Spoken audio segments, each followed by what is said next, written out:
చాలా మందికి ఒక రకంగా తర్కంగా ఆలోచిస్తే దానికి ఎంత ఇబ్బంది ఉంటుందా అనిపిస్తుంది. మనకి ఇప్పుడంటే టీవీ ఛానల్స్ అంతా స్మార్ట్ టీవీలు వచ్చినాయి.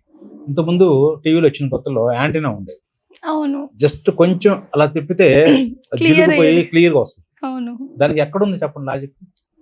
అలానే ఇది కూడా వాస్తు శాస్త్రంలో కూడా చిన్న చిన్న పాయింట్లే మన లైఫ్ చాలా చాలా అద్భుతంగా తయారవుతుంది. ఉదాహరణకి డైనింగ్ కూర్చున్నప్పుడు భోంచేసేటప్పుడు హ్మ్.